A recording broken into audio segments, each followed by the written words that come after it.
Boom, and we are live once again, Wrestling Bookmarks. John Cosper and our guest tonight, Johnny Candido, Yo, yo. for joining us. John's talking about the Chris Candido book that he's working on. When is that going to be coming out? We are shooting for hopefully a January date on the book. So we're Johnny right now is reading through and fixing all of my errors and things I got the wires I got crossed, and we still got a few more interviews we want to do and everything. But I'll tell you right now, we got a real this is a great story. This is a story that really, this time last year, every time I was talking to Tracy Smothers, he was saying to me, "You need to write Candido's book. You need to write Candido's book.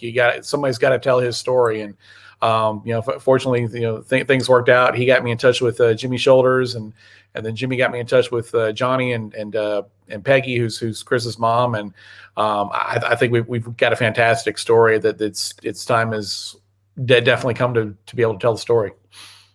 It's definitely incredible so far. Like, I've been reading it 25 pages at a time, so I don't get so I can be more analytic and let my feelings get in the way. I'm just right now just fact checking, people's names, places, times, but the story itself is amazing. And I love how you started it too with my chance encounter with the kid member. That was really cool.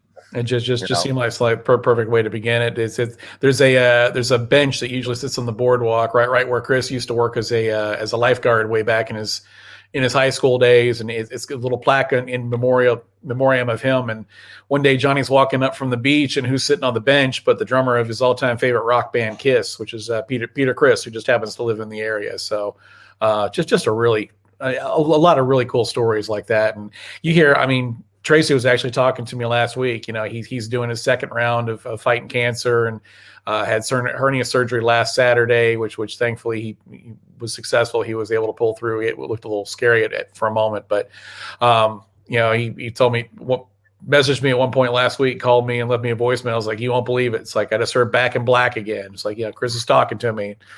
So I just hope he's telling me to fight and not to come home. So yeah, man, it's crazy. He really does. It's I don't want to get into all the crazy dreams and stuff that I have, but he really does things that are incredible. Like when Hurricane Sandy came, it freaking decimated the boardwalk. All the benches got ripped up, torn to shreds, gone everywhere. Except like on the beach, right where my family sits, his plaque from his bench washed back up. Out of all the plaques that were on, there's, I don't know how many, there's a couple hundred benches, and we just retrieved his plaque from South End. And we put it in this trophy case. We're like, dude, this is insane. It was, it's something else, man. There's not a day that goes by I don't think about him and all the awesome times we had. Real quick, brother was something. Say real quick, Eddie. We ought to say. I know a lot of folks are probably tuning in tonight, going, "Where's Princess Victoria?" Unfortunately, she's not feeling well tonight. She hasn't felt well the last couple of days, and she messaged me about 6 o'clock, said she wouldn't be able to make it tonight. We'll certainly try to get her on. I'll also add this in. We attempted, we were trying to find somebody who was available. Thankfully, Johnny was here last minute. We almost got Scott Romer, who we did not have a couple weeks ago. We ended up just having basically the Eddie and John and Rob the Slob show, but we'll try to get Romer on as well at some point. So. He's the last guy who didn't get on the panel tonight on the old Johnny Carson show. So right. Let him come out and wave. But no, we'll get Romer on soon. Hopefully we'll get Princess Victoria, and I are just starting on her book right now. Which we're shooting for spring on that. But we're thrilled we're able to get Johnny on here tonight and talk about a guy that, you'd be hard pressed to find any wrestler out there who has a bad word to say about Chris Candido. There's so many folks who shared so many great memories and stories, and this is really an exciting book to be a part of. Yeah, I often say it's like a gift and a curse having a brother like that who passed away. The gift, obviously, everybody remembers him and loves him and talks about him. And the curse is, you're constantly thinking about him because he was so great, and people are always calling you and telling you he's so great. I just love, I pretty much, want to just dedicate a lot of myself to, keeping his memory out there. And I'm so happy seeing other people talk about him on podcasts, or, he's still getting brought up. He's on the WWE network. New fans are getting to see him. It's great. Like, that's all he wanted. All he ever wanted was to be a wrestler. He didn't want to be a movie star or do anything else. That's it. Just a pro wrestler. And that's what he ate, slept, everything since he was a little kid.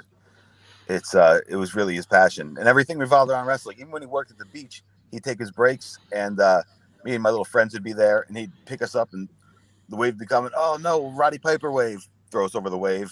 Like literally everything was wrestling, So it was something else growing up with him, especially having a big brother who's a pro wrestler. I was like the test dummy for all the new moves.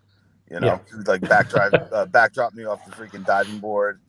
So, yeah, it was just amazing. Did you ever take the top rope power bomb? No, I never did. No. I power bombed someone off the top rope myself, but I never. Every time we wrestled, he'd always put me over. Like my first 25, 30 matches were just against him, just so I could get my feet wet a little bit. Because the thing is, like, the difference was that I played every sport. And I was good at every sport, and I was going to be a boxer before I was a wrestler. My brother said it was too dangerous, so I went into wrestling. But my brother was the shits at every sport except wrestling. Like I just remember when I was like 12, 13, pitching, and I had a cannon for an arm, and I'd be like, bro, let's play catch. Come on. And he would take the catcher's mitt. I'd fire a fastball at him. He'd throw the mitt at the ball, and the ball would ricochet up into the air, and I would catch it. I'm like, come on, catch it, numbnuts. He's like, I'm so good. I catch it and throw it at the same time. He was just trying to avoid getting freaking hit with the ball. And it was just great. Like when I think about that time period, I can't because that's when he was in WWE. They have really grueling schedules, but he'd always be like, he's like, I get back tomorrow day. I'll make sure to come down and take you to the batting cages, before I have to go back on the road. And, there'd be times we'd get to the batting cages and it was dark and they were closed. And we would just hit rocks in the parking lot of the batting cages. It was just great, man. Just all around. So there's a story about when your mom was told by his little league coach, and he was a little fat at the time and couldn't fit into the shirts, and so he had to wear his Roddy Piper shirt, go stand in the outfield. And coach pulled her aside one time and said, "Your son's never going to be an athlete. I'm sorry." But that's how he met Balls Mahoney too. Is he's John Rector comes riding by on his bike and looks over the fence and sees this kid in a Roddy Piper shirt. It's like, hey, you like wrestling? They start talking and everything. And Ball's like, so what are you doing? I'm playing baseball. It's like, well, should you catch that ball that's coming towards you right now? It's so funny because the two of them are the ones, they started running shows. My brother started, running shows at the park where we play baseball. I remember I showed you on FaceTime, Marucci Park. Yeah. And they would have that. They had that park. They set it up. Popeye Chuck Richards was the ref. And people came from the beach with their beach chairs or sat on top of the dugouts and watched the wrestling. And my brother was, he was like a little professional. Like he went to the town council meeting with like a suit and tie and a briefcase and like told them why there should be wrestling allowed in Spring Lake and all this stuff. And they're like, go for it, kid. He was 14 at the time. Yeah, 14. Yep. So 13, 14. So somebody wants to know how long Johnny's been wrestling for. I started wrestling in 2003. I officially stopped in 2007, but I came back a couple times to do memorial shows. Yeah. But after my brother died, my parents weren't big fans of me doing that, in the first place. After what happened. So I was hiding it from them. And and so I'd go up when Balls was working in WWE, and Sandman was up there and Sabu were up there. I wrestled Balls and Axel in a dark match. And then he'd be like, kid, get up here. We need you as an extra. Or, just come up here and get your face seen. So I did that a couple of times. And then I realized to myself, if I'm going to be forbidden to wrestle by my family and, why, and I can't do it here and and make money and make a career out of it. Why should I really risk killing myself when at the time I had an opportunity for a career? So I had to kind of make the tough decision to walk away from wrestling. I mean, like I said, I came back to do memorial shows, but 2007 was when I called it quits. It was actually right after the whole Benoit thing. Oh, okay. And, because me and him were we were friendly. Like we met once, and then we again at Atlantic City. He's like, hey, man, I always see you here. It's really cool to see you here. It's really great. Your brother was really awesome. But I'd go out to the ring and, bounce around with the guys and stuff like that. And he's like, dude, take my number. And if you ever want to call me, give me a call, whatever. And I was driving, I was driving to Thunderbolt's house. This is another in Brooklyn. I'll tell that the juice story later. But I was going to Thunderbolt's house in Brooklyn. I called Chris Benoit's phone. Something made me think of calling him, and it went right to voicemail. And then the next day, I found out that all that shit happened, and I was just like, at that point, I was so beaten down. Like my brother died, Bam Bam had died, Benoit died. Even though we weren't close, it was like another death, like right in a row in the business, and it just kind of got to that point with me, I guess, where the risk was greater than the reward. And my family, I just respected what my family asked me to do, to be honest, Yep. So what is it like to to have your brother on your older brother on TV? Like, what is that? What is that like seeing him wrestle on TV when you're home with your friends or whatever? You know what? It's kind of crazy. It's freaking awesome. Don't get that twisted. But my brother was still such like a fixture in the neighborhood. Like he'd wrestle on TV, then come down to the beach and like powerbomb us kids over waves and like wrestle and shit. He wasn't like he wasn't the guy outside with the hood and the sunglasses. Like he would just walk down to the beach himself. So I kind of like, and I would also go to a lot of shows. He'd bring me with him. I'd hang around in the back. And when I was that age, I know it's gonna sound nuts, but when I was that age, I was like obsessed with dogs. My parents wouldn't let me get a dog. I was reading every dog book, and there was this dude that was always backstage who had a seeing eye dog. It was a Dogo Argentino. It's a rare breed of dog that I read about, and I would like play with this dog the whole time instead of like I'd shake hands like, hey Stone Cold, hey Rock, how you doing? I'm like, where's that dog? I'm gonna go take him for a walk. So but basically, I kind of grew up in the business, and seeing my brother on TV was cool for me and cool for my friends, but I think for other people it was even like cooler, like, oh, your brother, when I really never like saw him like that, if it makes sense. I don't know. Yes, it was cool, but he was always around to be himself. You know what I mean? So it's not like I just had like a long distance thing, like where we just see each other. He'd stop home every week. You know what I mean? So I think a lot of he was always really cool. I think a lot of who he was, in the business and even away from it. I mean, it goes back to Popeye Chuck Richards, who was, his step grandfather. I mean, he was, kind of a jobber for the WWF, and that's Chris saw that those were the guys that putting the other guys over, and that's who he. What do you always say to you when you guys would wrestle? Do you always make you the top guy and he'd be the jobber? I'd be Big John Studd. That was my favorite guy, and he'd be Doug Summers.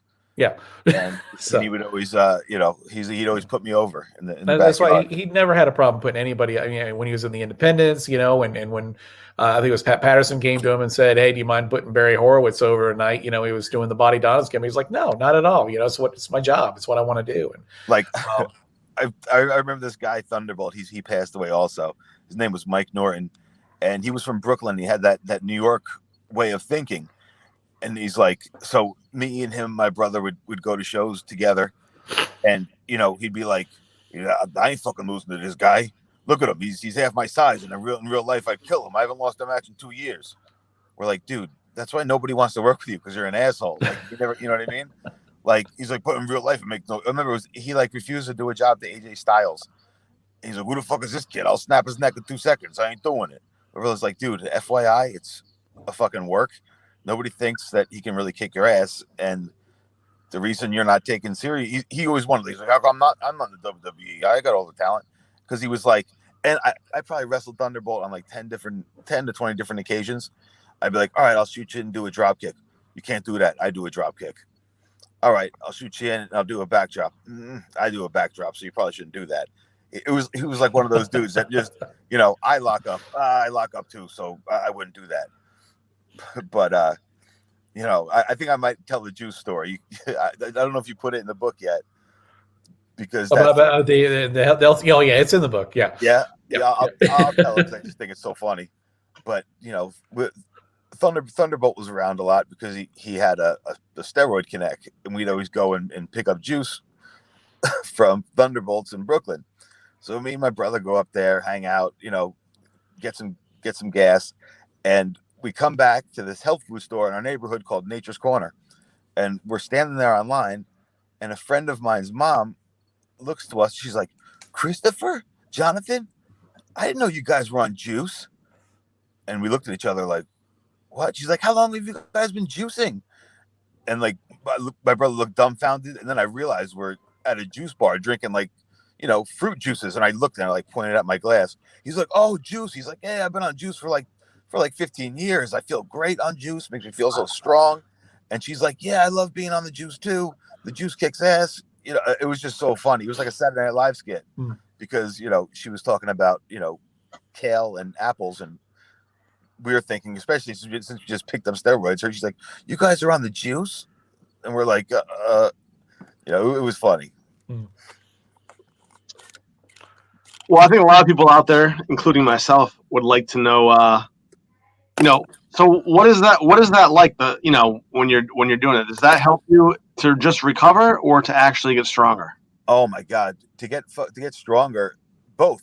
To get stronger, I'll add another funny story into this. But to get stronger, it's insane. Like I walked into the gym, me and my brother and Balls, probably from that batch of juice. Me and my brother split a bottle of something, test 400 or something, and I remember going to the gym.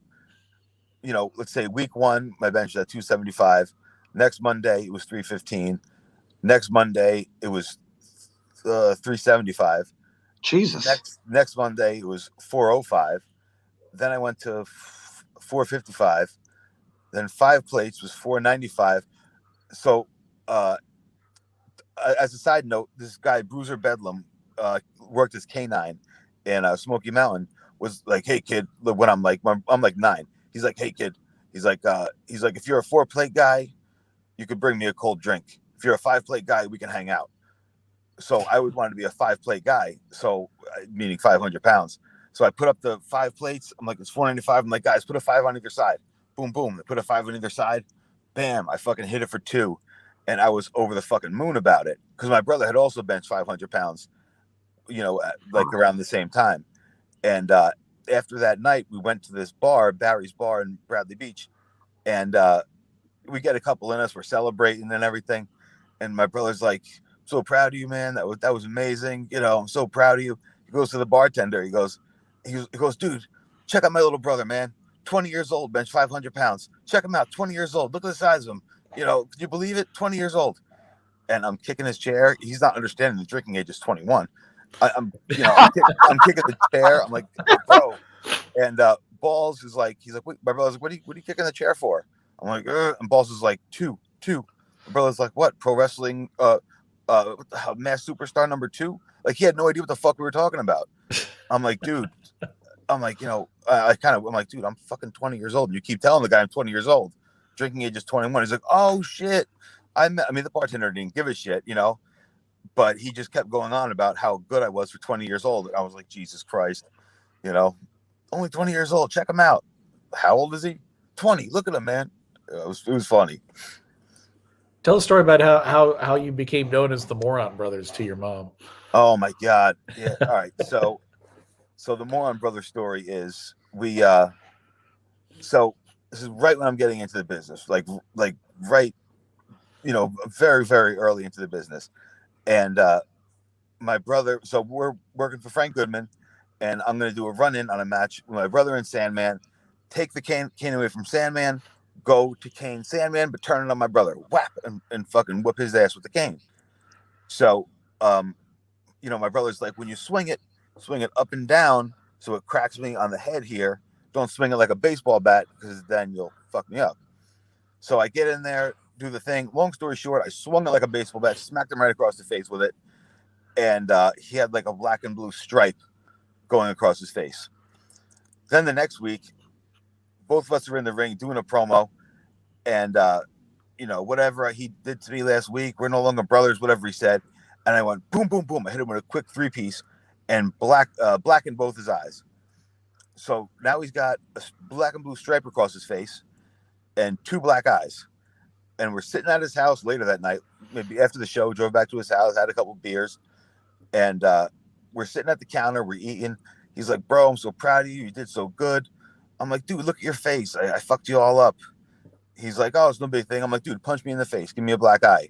He's like, I'm not going to do that. I'm like, punch me in the face. Stop being a little pussy. Punch me, bitch. And I was like smacking him around, trying to get him to punch me in the face for good. He's like, I'm not going to. It was almost like that scene in Raging Bull where Joe Pesci keeps smacking Robert De Niro, or the other way around. Robert De Niro goes smacking Joe Pesci, going, hit me. Like, it was like that scene. Finally, he's like, I'm not going to punch you. Boom. And he socked me right in the eye. And I fell off the bar stool. And then I had a black eye, and he had two black eyes. And we came to my mom's the next day, and she's like, what did you two do? She's like, look at the fucking moron brothers. And we just thought that was hilarious, So we call ourselves the Moron Brothers after that. It was a trip, man. It was fun. So, John, when you're writing this book, how many people are you trying to interview to get their recollection of different stories and the events that happen? I was telling somebody the other day, this is the second time it's happened that I've interviewed both Jim Cornette and Ian Rotten for the same book. There's, I've talked to Johnny, talked to Peggy, Jimmy Shoulders worked as Cloudy, who was the manager of the Body Donnas for about a half a day or so. Kind of an ill-fated run. We got a number of other wrestlers that we're hoping to talk to, and been hitting a lot of podcasts and everything for different stories and all. Mm-hmm. We've got, at top of my head, I'm not recalling the names we've talked to or the ones we haven't, but there's just so many people out there that have fond memories of him and stories to share. And just everybody's got something good to say about Chris. And something Johnny touched on earlier about talking about Thunderbolt and guys who have that kind of attitude, that they always want to go over and be big and stuff. I was listening to the 10 Bell Pod with Man Scout Jake Manning, and he was telling a story about, when he was first breaking into the business, he's like, I'd be in the locker room with all these guys, and, they'd be big dogging me and treat me like crap. And, I'd be acting like, well, I had a dark match or with WWE, or I was a jobber on Monday Night Raw, this or that. And then, one night Chris Candido is in the locker room, and, here's a guy who's worked WrestleMania, and he treats me like a person. He's encouraging. He's kind to me. He tells a story about, he's waiting in this little kitchen area to go out to the ring when he's working the show. The Candido is on. Candido comes walking into the kitchen, and there's a little bitty mirror over the top of the sink in this kitchen that's kind of high up. And Chris is only about 5'8". So Chris does this whole bit. There's nobody else in the kitchen, but he does this whole bit where he goes and he finds a step stool. He climbs up on it, starts fixing his hair, basically just putting on a little comedy act for this rookie, who nobody knows his name. Nobody knows, who he is. Jake was talking about, it just meant a lot to him that this guy who actually worked WrestleMania and worked for the biggest company in the world actually cared about him. And then after his match is going to the promoter and going, dude, did you see what this kid did out there? You got to use this kid more. You got to use the other guy. I mean, just put everybody over at every turn. So, there's like I said, there's just so many people out there, and that have great stories to tell, and we're hoping to get quite a few of them in there. What is easier to write? Is it easier to write from a first person, where you're interviewing the subject themselves, or is it easier when you have other people giving you their accounts? It's a little different. I don't know the one's necessarily easier than the other. It's easier to tell a story like Chris Candido than it is to tell a story like the Black Panther, Jim Mitchell, or a Valor Snodgrass, because, obviously, Johnny was there. Johnny saw everything that happened with him. And a lot of the guys that Chris wrestled with, are still around to tell stories about him. And he's been well documented, his whole career. But, Jim Mitchell, I was lucky to stumble across a lot of his stuff that somebody had managed to rescue when they bought his house as a flip, and not knowing whose house it had been. And, I had, some of his business ledgers where he kept his expenses and his earnings and things like that. I had letters and I had programs and stuff, but I didn't have a real actual piece of him, So, I was able to tell his story through, the artifacts that he had left behind. Somebody just happened to miraculously save, when he bought this house, and didn't just throw everything away, as well as newspaper clippings. And Elvira Snodgrass was kind of the same way. I was able to tell it through the newspaper clippings and just kind of a very few stories from from a niece and a nephew that were still alive. But somebody like Chris, it's a lot easier because again, it's been well documented, his story. He did a lot of interviews. There was a lot of press coverage about him, and being especially somebody like Chris, everybody has a Chris story. It's kind of like Andre the Giant. Everybody's got an Andre the Giant story, and if you encountered him at any given time, you walked away with a really good impression, because this was a guy who loved the business. He was kind to everybody. He was good to everybody. He's somebody who's deeply missed. Now, Johnny, are you guarded about some of the stories that you tell, or are you pretty much looking to get get everything out there and have it be a great book? I don't mind telling any story. I mean, I pretty much, if you ask me what happened and I was there, I'll tell it to you. And I was there for a whole lot of crazy shit. I can imagine. A lot of really fucking fucked up bad shit. Like the highest of the highs and the lowest of the lows, to be honest. Like, and I can see how a relationship like that can get out of control, like very quick, just from the like domestic violence standpoint, her on him. You know what I mean? Like there'd be times where I'd be sleeping at my brother's house in Colts Neck, and this is like when I'm in high school, and this was like almost like an every night thing. I'd hear, Johnny, your brother's trying to kill himself at like midnight. I'd run downstairs. He'd be fucking passed out on the couch, and Tammy would be raining punches down on his fucking face as he was asleep. And I'd be like, whoa, what the fuck? And he'd wake up, and then, she'd fucking go. And I remember the first time she grabbed fucking knives out of the butcher block and was holding them there. And my brother's like, dude, don't worry, this happens every night. I'm like, every night? I fucking took the knives away from her. Then she'd go in the car and get on the phone. My brother would come out, fucking break the car window. She'd go running down the street. I'd go catch it. I mean, this was like an every fucking night thing, during that time. It was just so fucking toxic and insane, Yeah. Fuck, were you able to reach out to her at all for any? Well, she's been. It's interesting. She's been unavailable since the beginning of when Johnny and I started working on the book, and really, I mean, she's told her story through podcasts and shoot interviews. Yeah. She put her book out. This isn't her story. This is Chris's story, and we've tried to tell it through. This is the Candido family's way of honoring. This is Johnny's way of honoring his brother. So, and the friends and the people that he touched and the people that he inspired along the way. So, that short answer is no. Yeah, and so, also it's like like you said, like, and I would get mad at, like, she had all this time to fucking to say anything about my brother, and she would rather talk about Bone and Shawn Michaels and whoever else. And just all the crazy shit she did, like, just like to our family and stuff, like, just the first thing that pops into mind was right after so like, all right, so literally as my brother is dead, like still fucking warm, I just started feeling like the blood stopped running in his hands. She leaves the room, comes back in and goes, 8. I go, what? She goes, all I got for this was 8 Xanax. Like, she was just like doctor shopping any regular day. And so at the time, my brother had the WWE belt, the NWA belt, and the NWA Midwest belt. And Ed Schumann, the promoter for the owner of NWA Midwest, gave me the NWA Midwest belt. He's like, we're going to have a tournament and you're going to win it. So hang on to this belt and, bring it when you come out to Chicago. I'm like, all right. So one day I'm in the park with my friends and I see my brother's car driving down the street. And I'm like, it's fucking weird. Go back up into my house. All the belts are gone. All my brother's clothes and shit are gone. She had come up in my fucking office and taken all the shit back. Or not back. She had taken it all to fucking pawn it to put it on eBay. So, long story short, I called her up. I'm like, give me all that shit back. She's like, I didn't take anything. I'm like, bitch, I fucking saw you. Bring that shit back. She's like, all right. She's like, I'll meet you at Connolly Station in Belmar. So we go to this bar. She gives me back the NWA Midwest belt and another belt.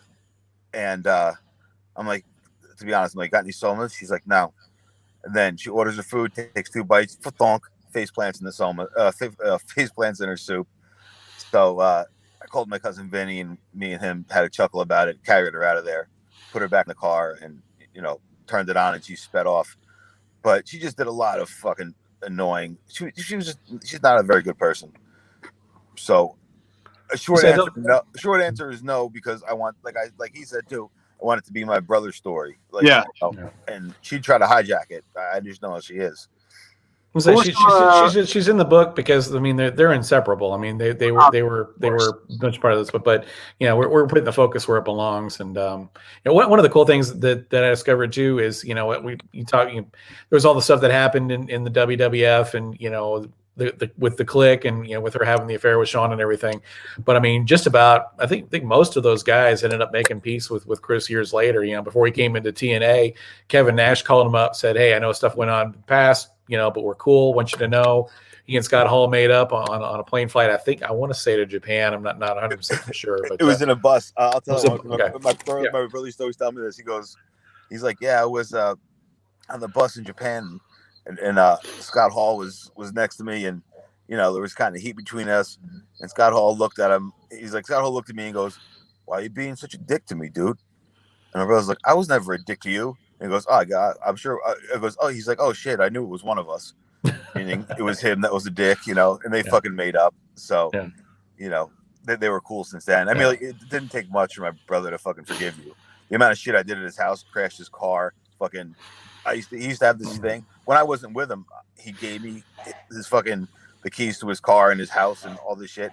I was in high school and I'd have like parties there and stuff. So I remember one day or one morning I had a bunch of my friends sleeping over. So, all right. So prior to this, he had this gimmick called Go For It, where you can call up wherever. It's kind of like an Uber Eats, and you can ask, you can tell the person what you want, and they bring it all to your house, and you sign for it. I was like, when I first saw this, I was like 14, 15. I didn't know what the fuck a credit card was. I thought the guy was just a really big wrestling fan. My brother was giving him an autograph for food. I don't know what I thought. But I was in high school. I remember having like, my friends would all sleep over, and I'd be like, guys, there's this place I can call. The guy just gives us food for free. I just got to sign my brother's name. They're like, no way, let's order a bunch of shit. So we'd order a bunch of shit all the time. And then at the end of 1 month, he's like, Johnny, he's like, why are there $10,000 in charges on my credit card from Go For It? I'm like, what the fuck is that? He's like, the place that brings us food. I'm like, yeah, you told me to use it. He's like, yeah. He's like, I told you to use it like with a couple of your friends. I'm not feeding fucking the entire Manasquan High School. Like what the fuck? I'm like, dude, I didn't know. I just thought the guy gave you food for free. And he's like, oh, you idiot. You know? And I mean, he didn't care about that. My friend Shawnee fucking just got his learner's permit. This shows you how old we are. My brother had this black convertible, and he's like, my friend Shawnee's like, let me drive it, dude. Let me drive. Because my brother was like, he's like, you can drive the car, but keep it around like the complex. Like, you know, don't venture out too far, you know, because I don't have my license yet. I was, I guess, 16. And my friend Sean, he's like, come on, I got my permit. Can I just drive the car? I'm like, fine, drive the car. So my brother had this long driveway. So I see my friend Shawnee pulls out of the driveway, looks forward, and hits the gas, and doesn't take it out of reverse, and it goes boom, whacks into the back of a stop sign, flattens my brother's tire. My friend Shawnee gets out and runs away. He knows I'm gonna fucking kill him. Me and the rest of my friends all push the car back up in the garage, close the door. We're like, maybe he'll think he did it. And and he got home and he knew he didn't do it. So me and my friends had to paint his fence. He had a fence around his backyard. So that was our punishment for breaking his car. Yeah, man. Yeah, he didn't really get mad at much, you know. That is pretty cool. So obviously you got a lot of perks from being the younger brother. Oh hell yeah, absolutely. Like I mean, and you know, like crazy perks where I'm like, bro, could I have a couple bucks? I'm going to a party this weekend. You give me like $1,000. Like I would fucking go. Oh, that's great. I remember when he first started wrestling for ECW, and most of their shows were around here, but then they were doing Heat Wave in Florida, and he's like, dude, you got to come to Florida with me. We'll get you your own hotel room, right next to us. It'll be fucking awesome. So I was flying out to Florida with the guys. And this is the story I was telling you, John, about how my brother told the story of how Tracy Smothers and Tommy Rich kidnapped me. Yep. We're at this huge VIP table. Across from me is my brother Jericho, Jericho's wife Tammy, the Dudleys. Huge table, and on one side of me is Tommy Rich, the other side is Tracy Smothers. And Tracy Smothers is like, "Come on, man, he's like, you got a box, drink a lot of water, fucking, eat bananas, man. It's good for you, bro." And Tommy Rich is like, "Don't listen to him, man. Just drink beer and lay down." so Tommy Rich would be like, he's like, "Get me a beer for me and my son here." And the waitress was like, "He's clearly underage." He's like, "All right, just bring me two." And then he got a shot glass of Jack Daniels, and I had a Coke, and he would pour the shot into my Coke, and I was drinking Jack and Cokes at the table with everybody. Then Tammy does the fucking soma kick in, thonk, head falls in the food. My brother and New Jack and the Dudleys all carried her out to the car. My brother left. The hotel was like a couple blocks away. I'm like, dude, he's like, come back to the hotel right now. I'm like, nah, I'm gonna hang out with Tracy and Tommy, and I'll go home, go back with them. He's like, all right. So I go out with these guys, and I'm just hanging with them, drinking Jack and Cokes, and we're hanging out. And I guess I remember us walking from one bar to another. I vaguely remember little things because I got a little buzz on. And then I came back to the hotel. I think I saw Dreamer and Taz in the pool, and I jumped in the pool. And then I seen my brother running out, and he ran out to the pool. He's like, "Dude, where the fuck were you?" I'm like, "I just been hanging out with these guys, and now I'm in the pool."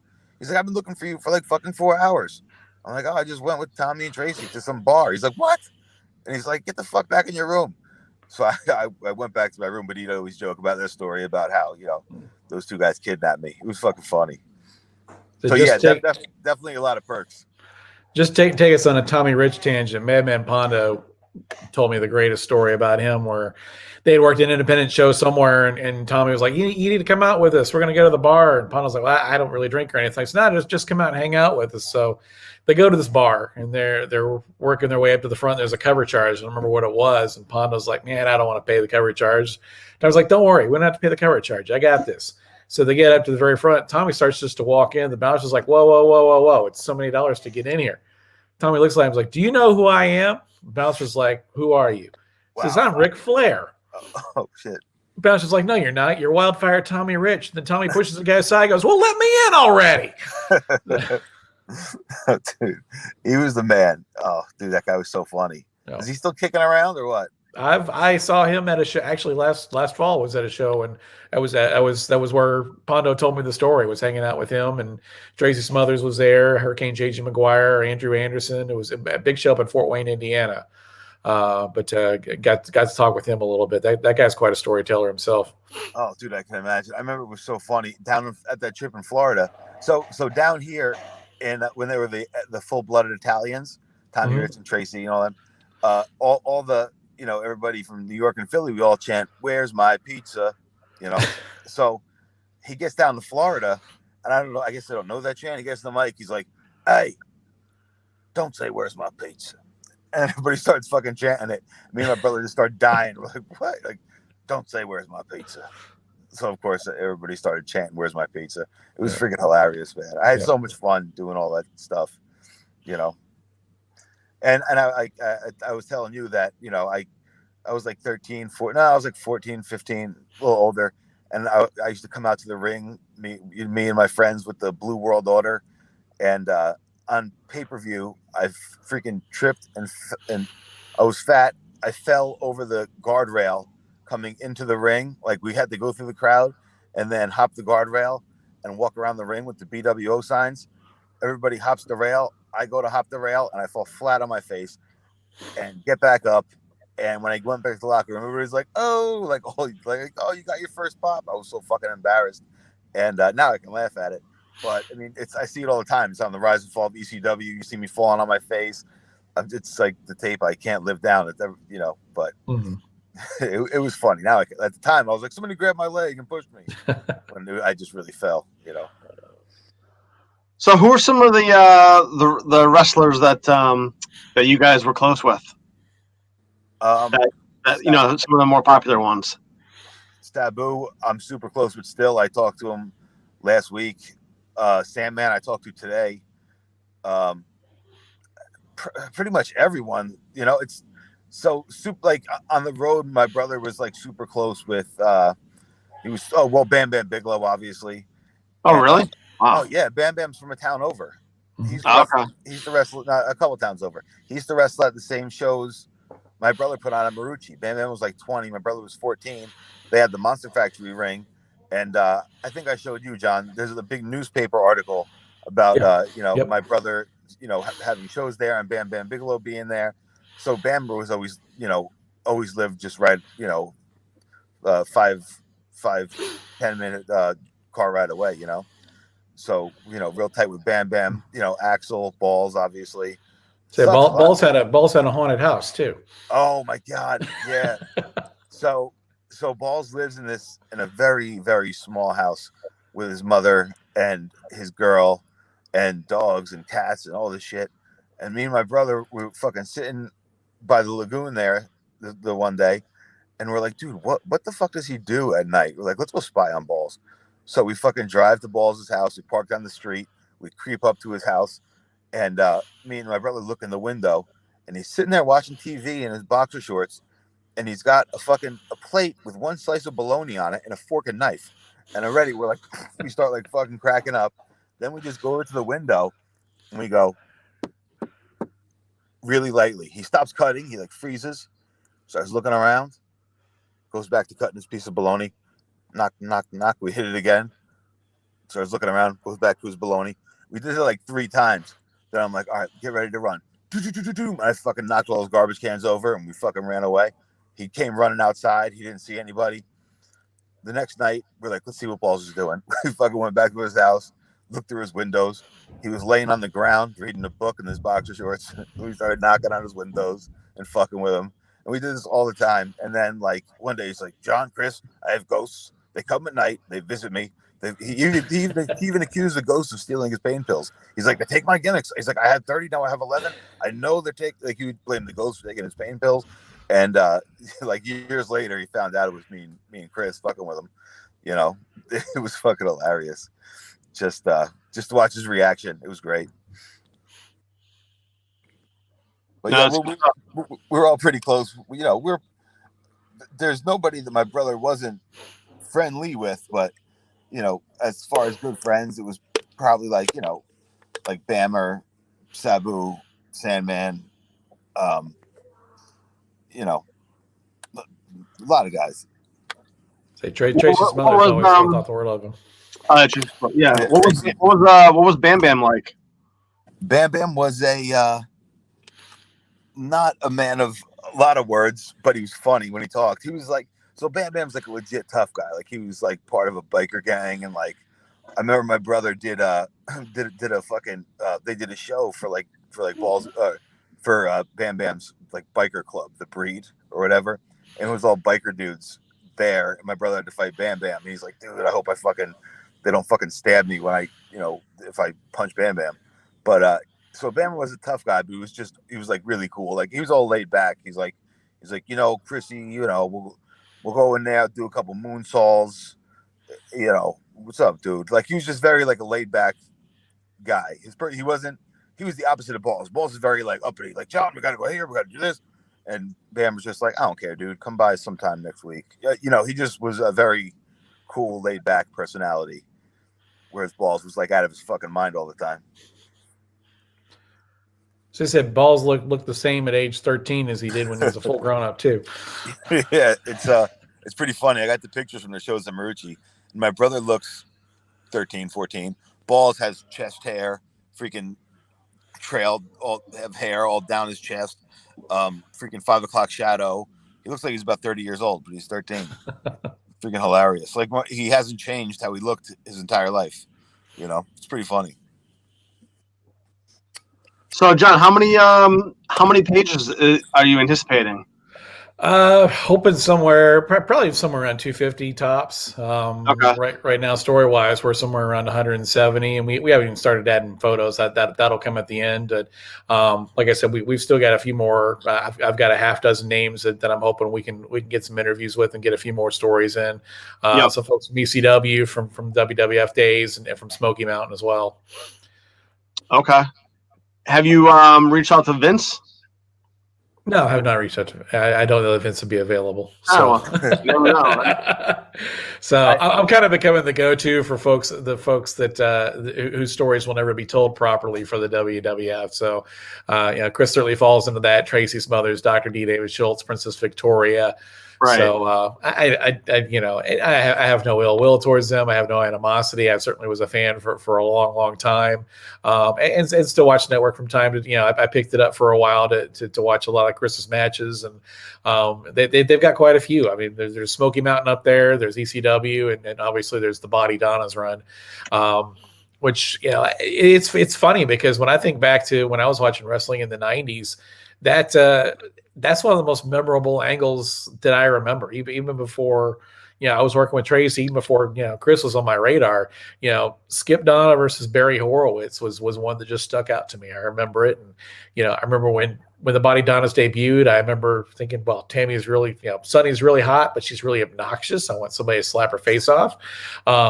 She was. You got to give it to her. She was really good at what she did on the mic, and but when Skip lost to Barry Horowitz, who I knew what Barry Horowitz was, he always lost. He lost every time, and he basically turned Barry into a star for a short time, and which was just kind of the guy he was. But I mean, that feud's always stuck out to me. It always, I remember very vividly seeing those matches on Superstars every week, and seeing Horowitz get the best of him a couple of times, and then beat him at the pay-per-view. Yeah, I remember that time too, because my brother was just so happy to do it. We'd like walk through malls, and people would be fucking patting themselves on the back and running away, and it was I remember that. That whole feud. I was going to bring something up, but I lost my train of thought. What was the reason that he had to change his name when he went to WWE? Was that his decision? Oh no, that was WWE. Yeah, WWE wanted to turn him. They thought he looked like Tony Little, like a fitness, like an infomercial fitness guy. That's what Finn's pictured in his head that my brother looked like. Yeah, so that's why he gave him that skip. The Body Donnas, we're supposed to be like obsessed with health. He was supposed to look like that fucking guy Tony Little that does that fucking gimmick, whatever the fuck you call it. Yeah, that infomercial, that exercise. Before that, they actually tried to get him like a Mighty Mouse type superhero gimmick, which they later saddled Neville with that one. Yeah, and that's why he left too. Like, well, a lot of reasons. Like, they were going to put him on the shelf for a while and have him like as a trainer, or to help guys coming up. And he's like, I'm young. I want to be a star now, and I want to just get the fuck out of here. So, that's kind of when he left WWE for ECW. Who were some guys that he looked up to when he was younger as a kid? Ric Flair, absolutely. Roddy Piper, absolutely. Doug Summers. Terry Funk. Terry Funk, that was his favorite wrestler, Terry Funk. And he used to wrestle Terry Funk all the time. We have like a 2-hour interview. When we did the documentary, they still have to put that together. But me and Terry Funk sat down and shared stories for like 2.5, 3 hours. Like, after Dreamer's show was like closed and everybody had left, we're still sitting there in the back by the locker room, telling stories. But Buddy Rogers, he liked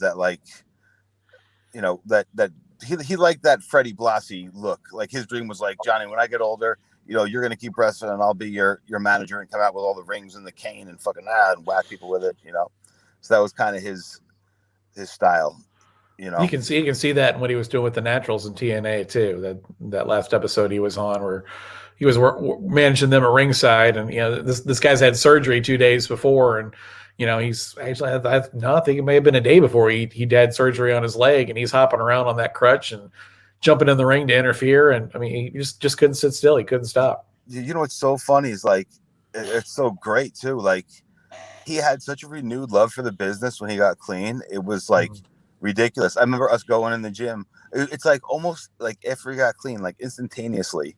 I know I told you the story about how we were out to eat and he was bitching about how when he was 18 he was all jacked and already on going. All these kids in the indies look like shit. I'm like, dude, that's why you were a standout, asshole, you know? And he's like, man, I fucked everything up. I'm like, you know, I'm like, no, you didn't. I'm like, let's fucking get off all these fucking gimmicks. Let's go fucking, you know, dress nice, roll up to the buildings looking like Ric Flair. So, you know, my brother cleaned up, started doing that. You know, we'd roll up to buildings together with like polo shirts on, looking fucking all spiffy. And like overnight, just bookings, just like crazy. And I remember being in the gym and, you know, he would pick up his phone. And then this is another funny thing people don't know about him. And I didn't even know about him, but like I remember Ed Schumann called one day and he's like, Ed Schumann. And this fucking Little John song was on. And he started doing the robot. And this motherfucker did the most perfect robot in the world. Everybody in the gym was dying. I'm like, bro, where the fuck did you learn that? Like, you definitely stood in front of the mirror and learned that for a while. Or like, that's the best robot I've ever seen in my life. But he was just so reinvigorated with love for the business. It was great to watch and like be a part of. He was just so freaking happy. You can only imagine what the impact he'd have on the business today if he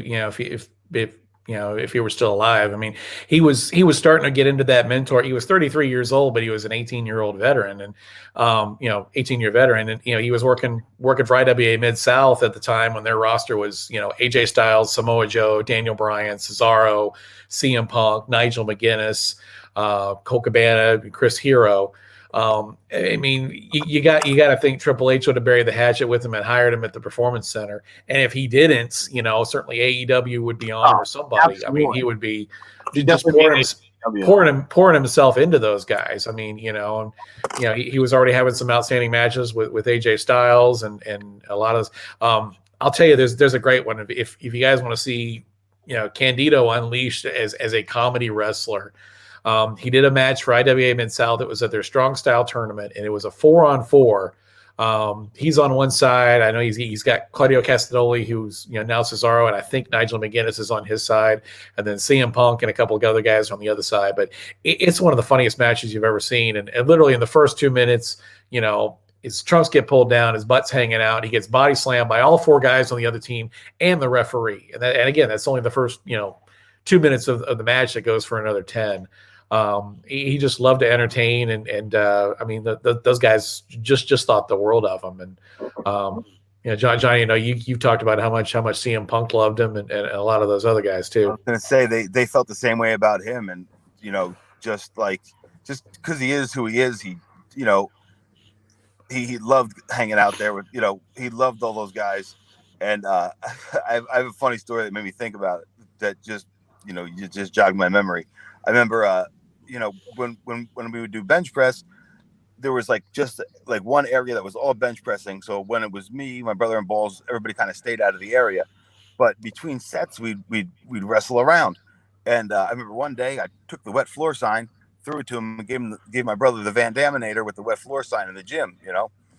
And then I was out in the Midwest with him somewhere, and we were driving with Matt Bentley, that was Shawn Michaels' nephew. I can't fucking remember who else, but we stopped in a McDonald's at 2 a.m, and I gave him the Van Daminator with the wet floor sign. And the next show I went to, everybody's like, dude, you gave your brother a Van Daminator in the middle of McDonald's? That's fucking insane. Everybody thought the story kind of grew legs, and everywhere it went, they were like, you guys had a full match in McDonald's, I heard. So, yeah, he thought the world of those guys, man. He really he did.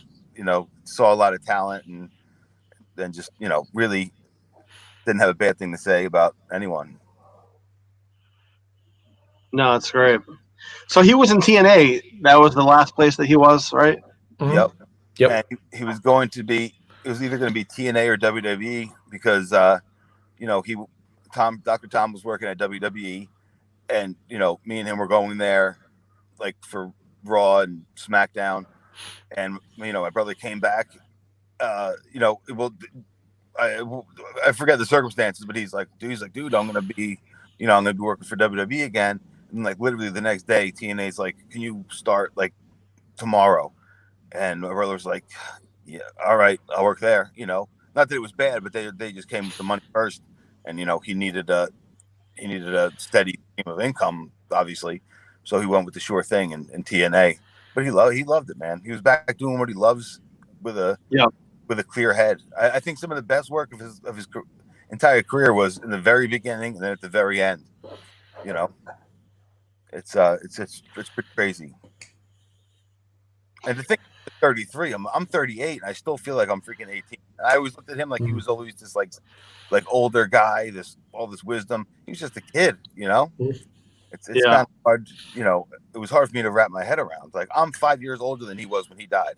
Like, that's freaking nuts. I mean, it's definitely one of wrestling's, you know, biggest tragedies. But do you follow the NFL at all? No, I never played football, to be honest. I played every other sport except football. The town I grew up in had baseball, basketball, all that stuff, and I was always good at sports and everything. But I never played football because I didn't know how to, and I didn't want to be bad at a sport. My ego wouldn't let me for some reason. You know? Well, the only reason I asked is the Alex Smith quarterback. They just had a documentary about him. He plays for the whatever they're called now, the Washington football team. He had the same thing happen to him that happened to your brother, where he had broke his leg, went home, got an infection, pneumonia, had to get his leg turned black, and he almost obviously died a couple times or whatever, and unfortunately he made a recovery. But it's just crazy how something freak accident can lead to that. And you know what? I think it was the wrestling gods too, because there were times where my brother should have been dead when he was on drugs. And I remember even my mom, when she heard that my brother was doing drugs, she's like, "Christopher does drugs?" Because my brother was just such a health freak, Yeah. But so there were times that he could have definitely overdosed and died. But it could have been a much different ending to the story for sure. See him get completely clean and be back on the top of his game, just blonde, tan, loving life. It wasn't great to see him die, but if he were to die, everybody'd much rather it be that way than other people have gone. It's funny you mentioned the football too, because when you can see his leg, right? It's not quite as bad as the old Joe Theismann video from back in the 80s, but Johnny tells a story about he's on the phone with him that night and saying, Chris is kicking himself for leaving the ring. And Johnny tells, no. So no, they're comparing you to Joe Theismann. What's his response to that? He's like, "Who the fuck's Joe Theismann?" Yeah. I was like, "I don't know. I thought you knew." I'm like, "Oh, he's some good quarterback or something." Again, if it wasn't wrestling, he wasn't into it. He was all about wrestling 100%, and his family. I mean, for sure, he absolutely loved his family. Did so much for them. Yeah, man. Yeah. He was the best. Seriously, I miss him like crazy every day, and it's so cool to keep him out there. Now we got a book coming out about him. No, that is cool to keep the memory alive. I mean, that's really awesome. That's definitely what he'd want, So, I do what I can. You know what I'm saying? Yeah. So you certainly done a great job, and we're gonna make the family proud with this book. I'm pleased to be a part of it, and we're real thankful I get to help you guys with that. So, and one of these days when I get up there, I want to see. I guess Chris's vault is still intact, his office is still intact, and all that stuff. So yeah, nothing's changed. I still have 20,000 to 50,000 wrestling magazines up there. There's old posters, old VHS tapes, just all kind of crazy wrestling memorabilia that you could just find like under the freaking cabinet the other day. I found this big Cauliflower Alley meet and greet from the Caribe Hilton Hotel in 1989. I remember my parents took everybody on vacation, and my brother kept bugging him about getting to the next hotel over because the World WWC was going to be there, and he wanted to meet all the guys, so they took him over there. I guess so. It was just something you find treasures in that room all the time. I'm sure. It's crazy. Yeah. Some parts haven't even been touched since my brother was a kid growing up in there. Yeah. So it's you could definitely find a lot of cool stuff. So John, what are you thinking next year? You thinking you're gonna hit a book? Shooting for January. I'm hoping over the course of the next month we're gonna get another revision done, get a few more interviews, get some more stories in there, and we're starting to scan photos and everything. I've got a guy who's going to be working on the cover very soon, so as we pick the right photo, not Cook's favorite photo, but the right photo for the cover. Yeah. And Cook was Chris's last name of the family. But we're hoping. I'm hoping January we'll have this thing out. And What's the name of the book? What's the name going to be? It'll be some sort of comment. I haven't settled exactly on it, but kind of working titles. Chris Candido, no gimmicks needed. I'm always fascinated by like book titles. I hate making book titles, man. You have to be like they're the worst. Like a New York Post headline, right? Where it's like kind of like a pun. It has to be a pun involved somehow. Certain ones came real easy. Tracy Smothers. If you don't buy this book, everybody dies. I feel like with this one, especially with him going ECW, did the no gimmicks needed thing. I think that needs to be part of the title. And this is perfectly. He's not a cartoon character. He's not a he's not a WWE cookie cutter Saturday morning gimmick in his goofy outfit. He's Chris Candido. And he's a guy who's beloved, by his family. He's a guy who's absolutely beloved by the wrestlers.